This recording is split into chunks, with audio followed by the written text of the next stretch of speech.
Bueno, eh,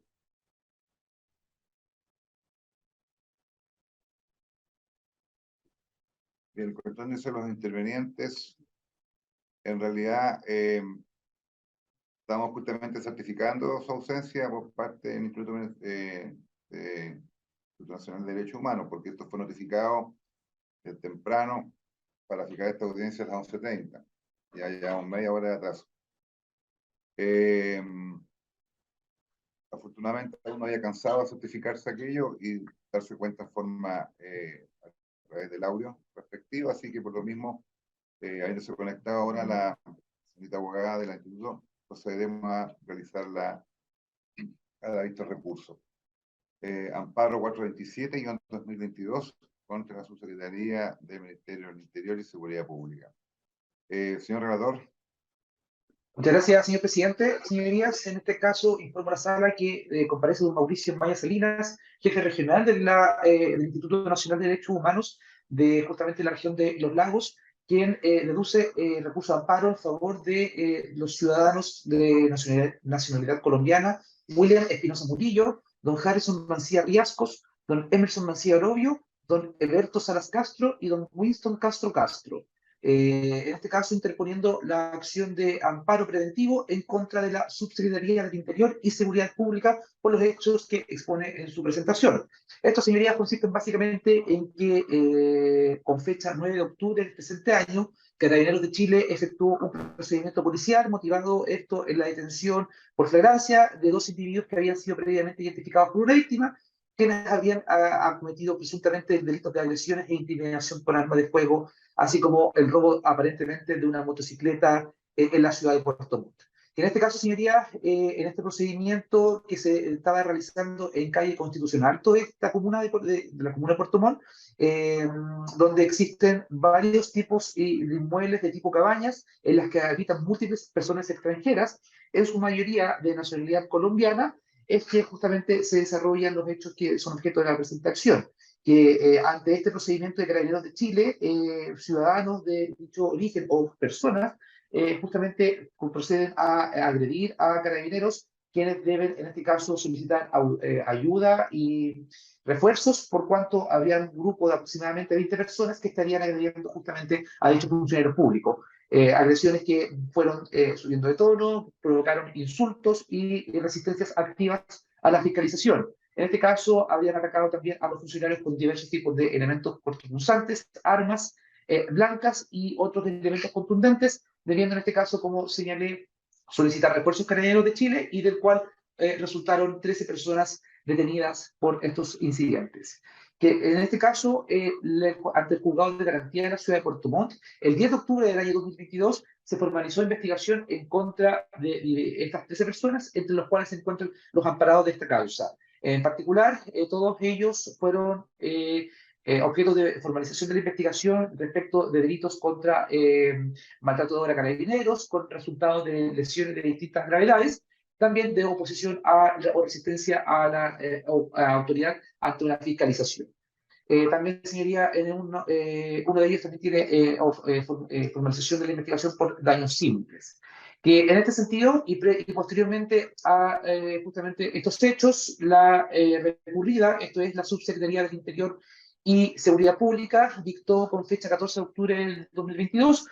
órdenes, en este caso, que disponían la expulsión del territorio nacional de cada uno de los amparados,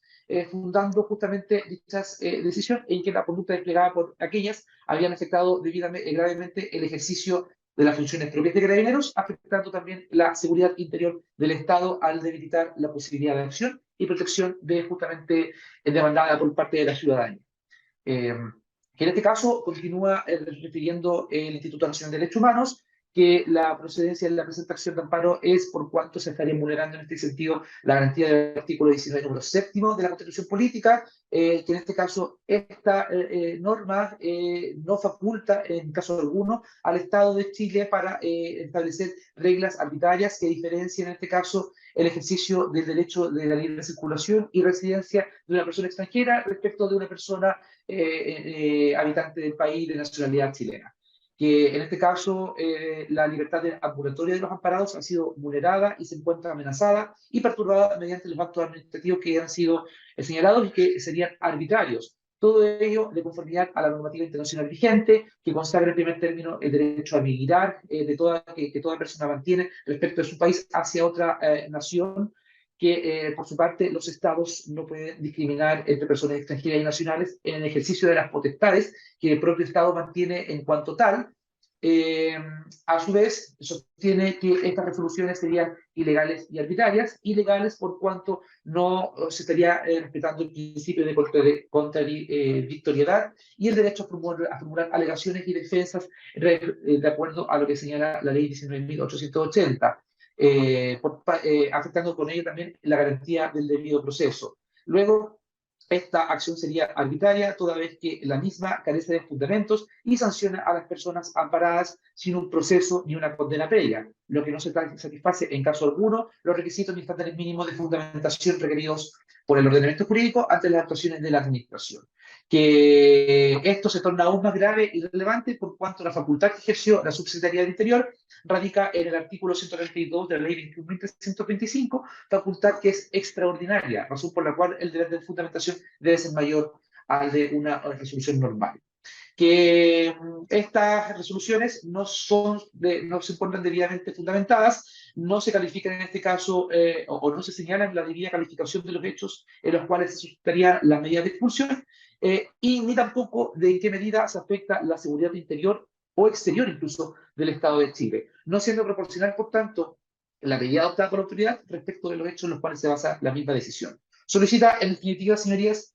que se acoja la presente acción, que se declare infringido el derecho constitucional a la libertad personal del artículo 19, número 7 de la Constitución Política, o dejar sin efecto las respectivas resoluciones que se ordena en la expulsión de los amparados de fechas 14 de octubre del presente año, emanada por la Subsecretaría del Interior y Seguridad Pública.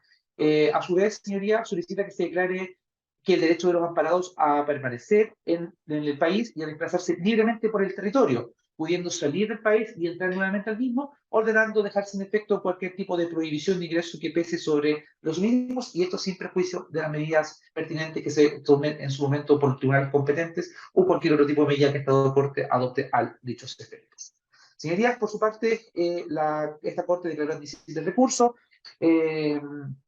y pidió informe a la recurrida ya señalada. Esta evacúa su informe en tiempo y plazo, señala que la efectividad de los hechos denunciados, o sea, la efectividad por los cuales se motiva el presente recurso de amparo, indica que justamente esto se lleva a cabo por el procedimiento policial que llevó a cabo Carabineros de Chile, de los cuales resultaron agredidos funcionarios policiales por esta turba de personas que ya han sido señaladas anteriormente. Que en este caso la gravedad de las conductas desplegadas por los amparados en cuanto afectaron el debido diligenciamiento de las funciones propias de las policías, en particular de Carabineros de Chile, llevó al subsecretario del Interior a ejercer la facultad extraordinaria entregada por el artículo 132 de la Ley 21.325. Esto por tratarse de un caso debidamente calificado, fundado en razones de seguridad interior, disponiendo así la expulsión de los amparados en conjuntamente con otras 6 personas más que fueron objeto también de un recurso de amparo previamente conocido por esta Corte, el cual fue rechazado y solicita la recurrida que se tenga presente para cualquier tipo de evitar decisiones contradictorias entre ellas. A su vez, señoría, lo que dice en relación con los fundamentos de estos casos en concretos, indican que dichos actos fueron notificados debidamente a los amparados. Sostiene en este caso que la presentación no sería en primer término la vía idónea para atacar el fondo del asunto. Existe un sistema recursivo especial establecido en la Ley de Extranjería y Migraciones para justamente atacar la misma, y a su vez en este caso se señalan estas normas cuál sería el procedimiento judicial para seguir adelante con dicha modo recursivo pertinente. Por su parte, sostiene la recurrida que en este caso no se cumple con los presupuestos exigidos por la acción de amparo, no existe una amenaza actual a la libertad ambulatoria de los amparados, no se encuentran firmes en este caso las resoluciones que decretan las expulsiones de los recurrentes, y también en este caso se sostiene que los amparados se encuentran sujetos a medidas cautelares en la causa RIT 6.869 y el 2022 del Juzgado de Garantía de Puerto Montt, entre los cuales justamente existen otro tipo de medidas que también estarían garantizando en este caso que los amparados no puedan salir del país por cuanto se encuentran diversas medidas cautelares vigentes, entre ellas la prisión preventiva respecto de algunos y el arraigo nacional respecto de otros. Así las cosas, señoría, al momento de dictar las resoluciones impugnadas, si bien es cierto, no existía en este caso medidas cautelares algunas al momento de dictarse la resolución, al día de hoy estas sí se encuentran dictadas, como se señaló anteriormente respecto de la causa penal indicada anteriormente. Luego, refiere que las expulsiones dispuestas no constituyen una acción ilegal y arbitraria, han sido dictadas por la autoridad establecida en la ley dentro de sus atribuciones, respetándose el debido proceso, y en este caso, cada una de las resoluciones detallaría latamente los presupuestos fácticos en que se fundamenta la medida y los antecedentes tenidos a la vista al momento de resolver. En relación, su señoría, con la calificación de las conductas ejecutadas por los amparados, reitera que aquellas fueron realizadas por extranjeros en distintas calidades migratorias, tuvieron por objetivo impedir que Carabineros de Chile ejercieran las funciones entregadas por ley en el contexto de una detención por flagrancia mediante la agresión física al personal policial, y de ello, por tanto, impediría el ejercicio de las facultades constitucionales entregadas a dicha persona policial por la Constitución política y las leyes pertinentes que regulan a las mismas autoridades públicas. Finalmente, sostiene que no resulta razonable que el ejercicio justamente, perdón, señoría, solicitan entonces en este caso que se tenga por evacuado el presente informe y se rechace la presentación con costas. Señoría, eso sería entonces lo que puedo señalar respecto de los antecedentes a la sala respecto de esta causa. Gracias, señor relator. Bien. La parte que recurre se individualiza, por favor, y puede comenzar su alegato en el tiempo por el cual se anotó. Muchas gracias, su señoría ilustrísima abogada Milena Sánchez, por la recurrente. En primer lugar, su señoría, pido las disculpas correspondientes a los ministros de sala y a funcionarios de sala, al señor relator y a la contraparte en relación al atraso en el inicio de este alegato. Con su venia, su señoría, esta parte viene a solicitar, en definitiva, se acoge el presente recurso, su señoría, en particular también haciendo la cápite, agradeciendo la relación realizada, por supuesto, haciendo la cápite de que efectivamente este tribunal al resolver la admisibilidad del recurso limitó el número de amparados que esta parte había presentado, que eran 6 originalmente, en este momento son 5 personas, ya que efectivamente uno de los amparados había sido representado anteriormente en un amparo previo. Dicho eso, su señoría, efectivamente esta parte viene a solicitar se acoge el presente recurso. En primer lugar, vamos a hacernos cargo de lo alegado por la contraparte respecto a que este recurso no sería procedente y que en definitiva existiría un sistema recursivo especial que está contemplado en la nueva ley 21.325, ley de extranjería e inmigración, alegando su señoría que en definitiva el sustento del recurso de amparo, esto lo voy a hacer brevemente porque en definitiva el recurso de amparo está sustentado en la vulneración o amenaza de los derechos contemplados en la Constitución, en este caso en particular del artículo 19, número 7, nosotros sustentamos nuestro recurso en la afectación que existe a la libertad ambulatoria de los amparados. Por supuesto, señaría esto en relación a las administrativas que establecen la medida de expulsión de los mismos, lo cual en sí mismo constituye una amenaza. Por ende, señoría, creemos que lo procedente en este caso es este recurso de amparo que esta parte venido a solicitar, independiente, señoría, de cualquier otro tipo de acción que efectivamente pudiera, digamos, existir. Hoy en día se verifica que ese derecho está siendo amenazado, su señoría dirá si eso amenaza digamos, ilegal o arbitraria. Por ende, su señoría, creemos que ese es el recurso y la acción constitucional que corresponde en este caso. En relación al fondo, señoría, esta parte viene a solicitarse que revoquen las resoluciones a las que se hace alusión respecto de los amparados don Harrison Mancilla, don William Espinosa, don Emerson Mancilla, don Eberto Salas y don Winston Castro. Su señoría, en particular porque, en primer lugar, y en atención a los principios que debe establecer el procedimiento administrativo, señoría, creemos que estos actos administrativos han vulnerado el principio de imparcialidad contemplado en el artículo 11 de la ley 19.800, señoría. En particular, estableciéndose que ellos están fundados en hechos que fueron conocidos por la recurrida de manera perentoria, su señoría, de manera preliminar en relación a la relación que ya hemos escuchado. Creemos que en definitiva existen antecedentes que necesariamente determinan cuál es la responsabilidad o la culpabilidad que pueden tener esas personas en los hechos que fueron acusados y que no necesariamente estuvieron digamos, bajo el conocimiento de la recurrida al momento de expedir estas órdenes de expulsión. De hecho, su señoría, es tanto así que en materia penal, independiente de que sabemos que el resultado del proceso penal no está ligado directamente a la decisión en materia administrativa, sí hubo una diferencia en la calificación de los hechos y en las participaciones entre el momento en que se expidió la expulsión y posteriormente las reformalizaciones de los imputados. Son 12, su señoría, en total las personas que están imputadas por estos hechos. No es posible a la fecha de determinación de la autoridad administrativa de las expulsiones de saber totalmente la participación de estas 12 personas en los hechos. De hecho, su señoría, existen, esto, insisto, es en materia penal, pero es atingente porque los hechos están presentados en las mismas situaciones. Existen imputaciones en las cuales la defensa en audiencia de formalización ha señalado que no hay participación derechamente de sus representados, porque son 12 personas, su señoría, sabemos que por la disgregación de personas es muy posible que no todos hayan participado de la misma manera. Sin embargo, su señoría, la autoridad, al tomar conocimiento de un procedimiento policial inicial, toma esta determinación de expulsar, que viene a ser la sanción administrativa más alta en el sistema administrativo en materia migratoria. Ellos, su señoría, sustentado simplemente en un conocimiento previo de los hechos, lo cual probablemente más adelante va a variar, y en definitiva esa decisión administrativa va a sancionar, como digo, a estas personas afectando su libertad ambulatoria en el ámbito más alto que el sistema administrativo migratorio permite hoy en día. Señoría, además de eso, creemos que hay una afectación relevante al debido proceso, señoría, a los principios del debido proceso y en particular a lo establecido en el artículo 10 también de la ley 19.880 sobre la posibilidad de las personas de contradecir y de ser oídos en definitiva los procedimientos, señoría. Parte del espíritu, por así decirlo, y parte de la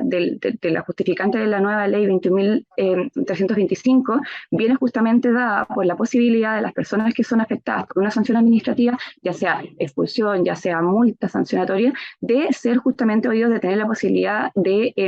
explicar su situación. Esto es una situación que existía y se daba muchísimo causísticamente, digamos, con la normativa anterior en materia migratoria, que era el decreto ley que sabemos 1094, donde no se daba esta situación. Las personas y voy a dar un ejemplo, que era el ejemplo más reiterativo, su señoría también ha tenido la posibilidad de revisar esta situación en casos anteriores. La situación en la que personas hacían ingreso por paso no habilitado o se encontraban irregular en el país y eran expulsadas, tampoco tenían una posibilidad de contradecir. Hoy en día el procedimiento de la nueva ley permite esa situación cuando la expulsión es autorizada por el director del Servicio de Migraciones, que la persona tiene un plazo de 10 días para realizar su descargo. Sin embargo, como esta facultad utilizada por la autoridad es excepcional, digamos, así lo dice la norma, excepcionalmente,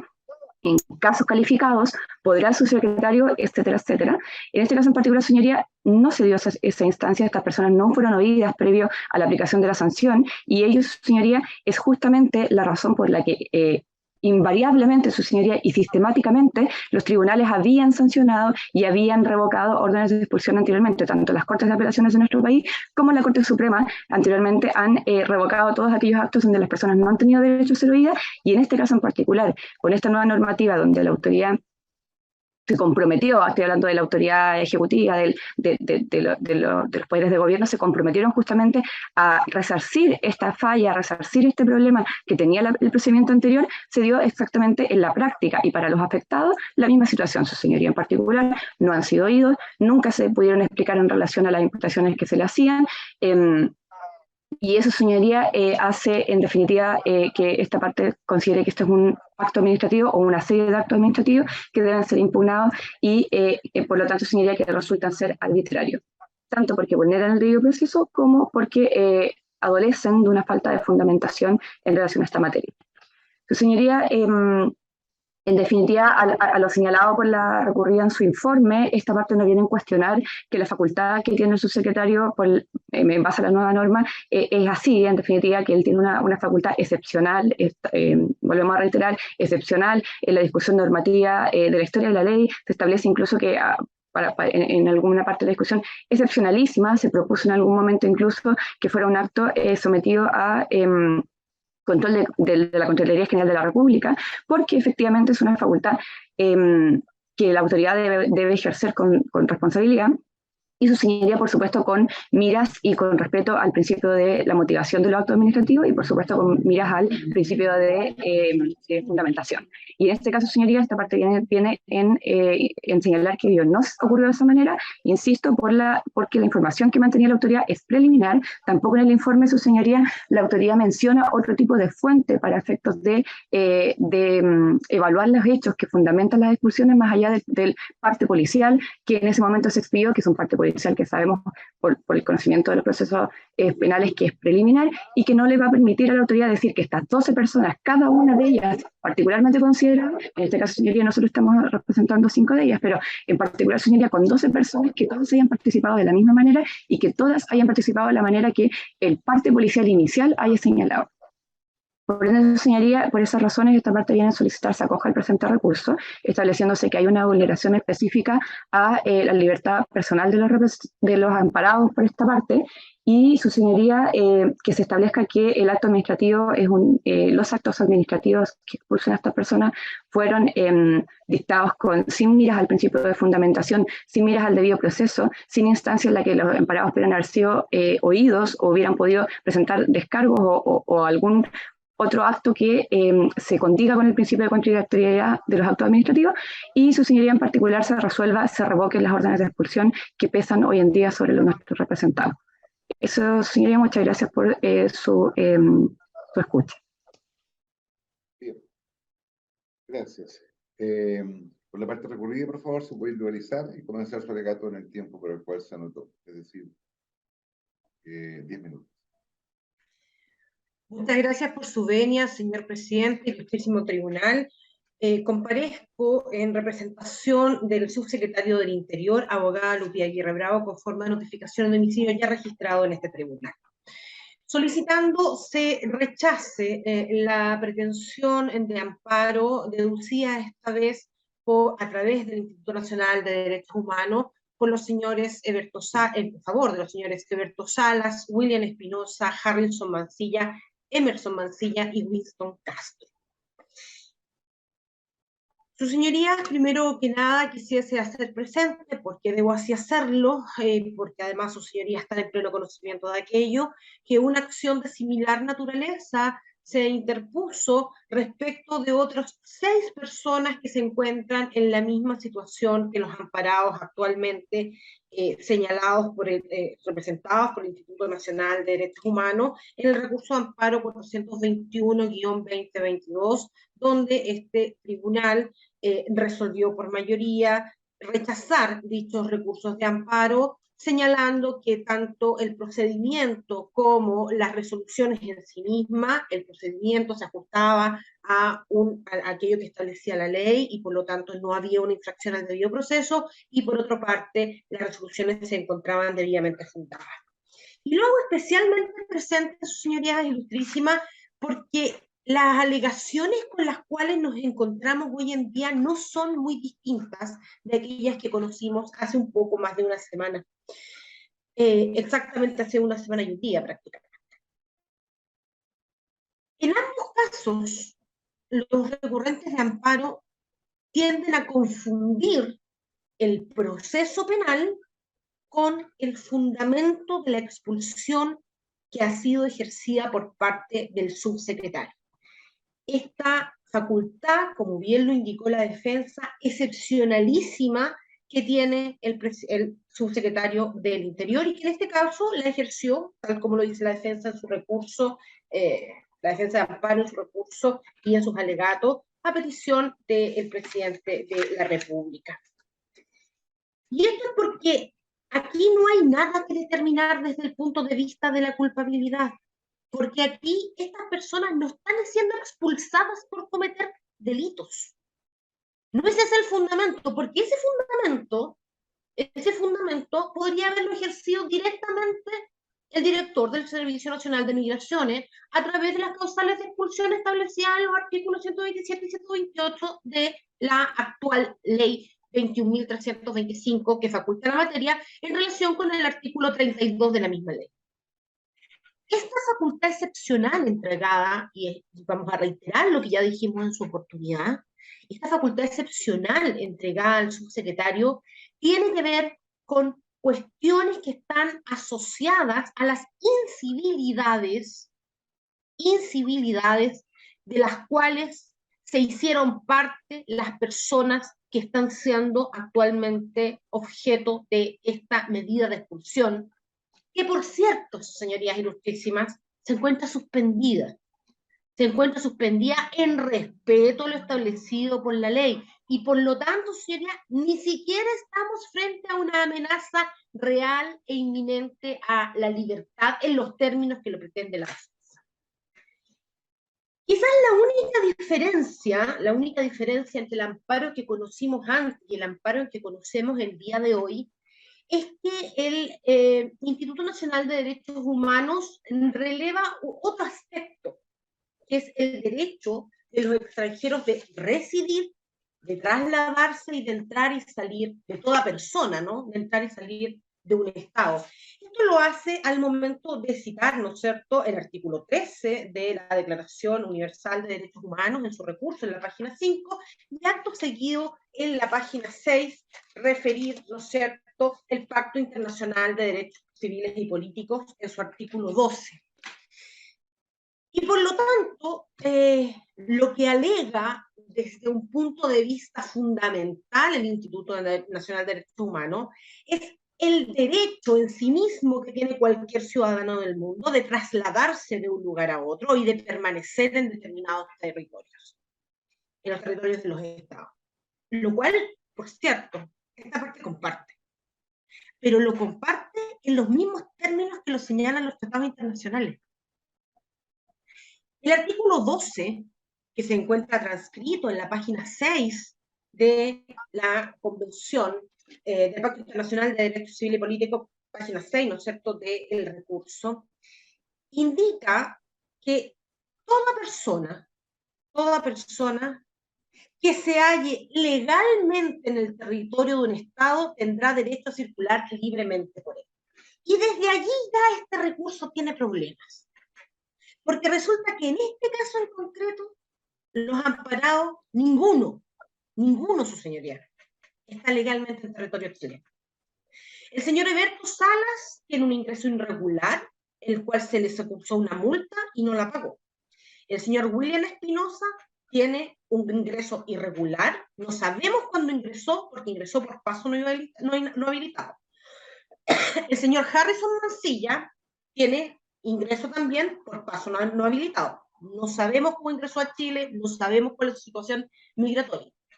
El señor Emerson Mancilla, no hay ningún registro respecto de él, por lo tanto también se presume su ingreso por paso no habilitado, y lo mismo puede señalarse respecto al señor Gustavo Castro.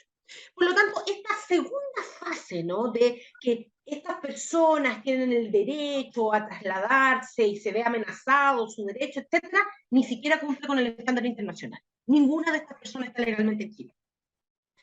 Saltando aquello, porque ya una vez dentro del país lleva razón la defensa de amparo, que deben respetarse los derechos de cualquier persona, ¿no es cierto?, que ya está residiendo en el país.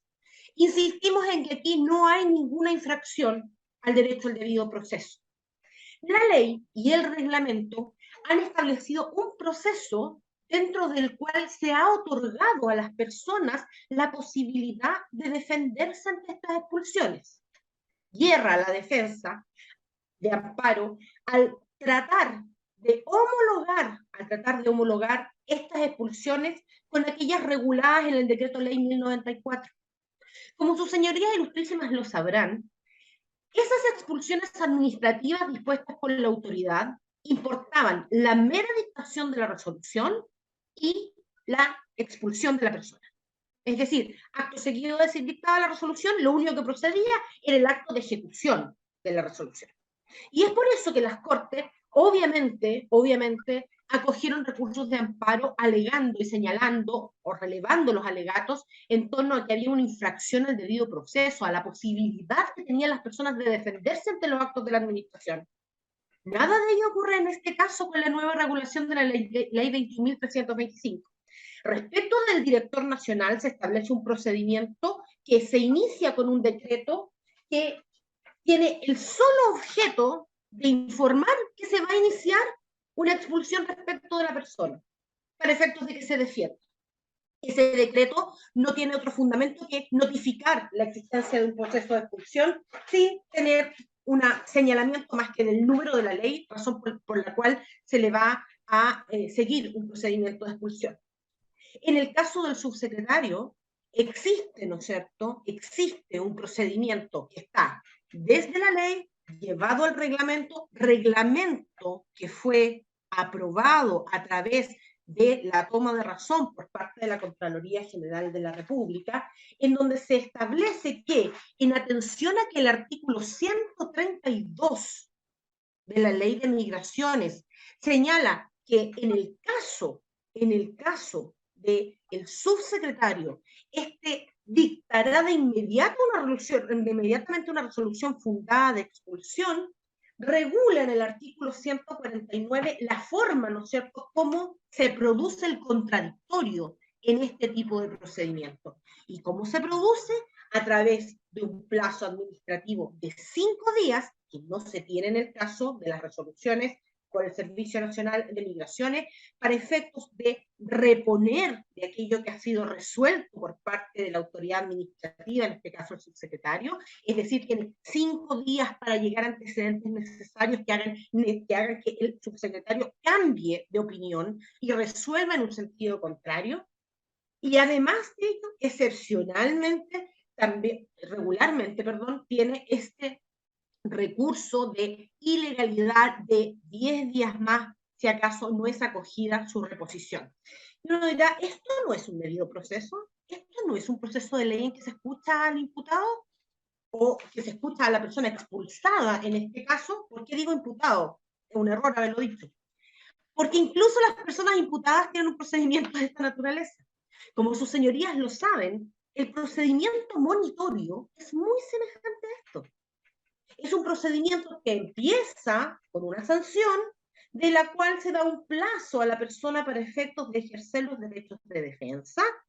y entonces se deja sin efecto esa sanción o se mantiene dependiendo de la forma como se presente, ¿no es cierto?, a alegar en contra de la imposición, ¿no es cierto?, de esta sentencia. Por lo tanto, el procedimiento que está establecido en el reglamento respecto de esta en concreto facultad administrativa es acorde con un procedimiento legalmente establecido en los términos que establece la Constitución Política de la República. Y sobre ello quisiese retomar aquello que señalamos, que esto no es algo que antojadizamente se le ocurra a esta parte, sino que fue objeto de revisión por parte del Tribunal Constitucional en el fallo 9930-2021. Justamente el ejercicio de esta facultad fue una preocupación para muchos de los legisladores al momento de discutirse esta ley 21.325, incluso del presidente de la República. Sin embargo, el Tribunal Constitucional en definitiva sancionó en un control preventivo que esta facultad del subsecretario no era inconstitucional porque había una forma de impugnarla, es decir, a través del ejercicio de los recursos necesarios para efectos de reponer y posteriormente apelar respecto de la decisión administrativa. En cuanto al fondo, solamente señalar que este ilustrísimo tribunal ya ha indicado que no existe la falta de fundamentación que aquí se acusa. Hay un razonamiento entregado por la autoridad administrativa en cuanto a la afectación de la seguridad interior del Estado para efecto de decretar las expulsiones de los recurrentes. Así lo señaló en el considerando séptimo del recurso 421-2022, que las resoluciones no se basan, como lo hemos señalado anteriormente, en la comisión de ilícitos que deban ser establecidos, sino que se basan en incivilidades que ponen en riesgo la seguridad interior del Estado. En riesgo, y aquí lo vamos a reiterar, en los términos del profesor Eduardo Aldunate, se entiende para estos efectos que la seguridad interior se entiende como una condición para que puedan concretarse una serie de bienes jurídicos, entre ellos la protección a la población y a la familia. Y bajo esa concepción, la forma en que estas personas rechazaron el accionar de Carabineros dan cuenta de que no hay un respeto real por su parte de la seguridad y de quienes están llamados, ¿no es cierto?, a hacer respetar el orden público y la seguridad interior del Estado, que son el cuerpo de Carabineros. Bajo esas situaciones, sus señorías ilustrísimas, esta parte va a solicitar nuevamente que no estando en las hipótesis que se suponen, no estando en una hipótesis de afectación real de derecho, por cuanto están suspendidas estas resoluciones de expulsión por virtud de lo que dispone la propia ley en su artículo 135, el señor Eberto Salas y el señor William Espinosa se encuentran actualmente en prisión preventiva, mientras que los señores Harrison Marcilla, Emerson Marcilla y Winston Castro están con arresto domiciliario total, razón por la cual en virtud de dispuesto en el artículo 135 no es posible siquiera ser efectivas estas expulsiones, por cuanto están en suspenso mientras exista una resolución judicial, como en este caso, que impida su ejecución. Por ese solo motivo debería rechazarse el recurso de amparo, puesto que la libertad personal no se encuentra amenazada en razón ya de estas resoluciones, sino de resoluciones judiciales. Y en segundo lugar, porque desde el punto de vista del fondo, el procedimiento se establece a través de un debido proceso que ha sido respetado y que lo único que ha pasado en este caso, señoría ilustrísima, es que las personas que han recurrido a amparo no utilizaron los mecanismos que establece la ley para defenderse. Ninguna de las personas aquí señaladas presentó recurso de reposición, ninguna de las personas aquí señaladas ejerció el recurso de ilegalidad que se contempla en la ley y en el reglamento. Por ello es que solicito sean rechazados los recursos de amparo deducidos por el Instituto Nacional de Derechos Humanos en contra de estas 5 personas que ya he mencionado, siguiendo con ello la jurisprudencia que ya ha sentado este tribunal y que hizo improcedente volver a alegar respecto del señor José Murillo Urrutia este recurso. Eso es todo, sus señorías ilustrísimas. Bien. Por finalizados los alegatos, si la vista de la causa, se resolverá oportunamente. Muy buenas tardes, hasta luego. Muy buenas tardes, muchas gracias, señoría. Buenas tardes, señoría, muchas gracias. Hasta luego. Hasta luego.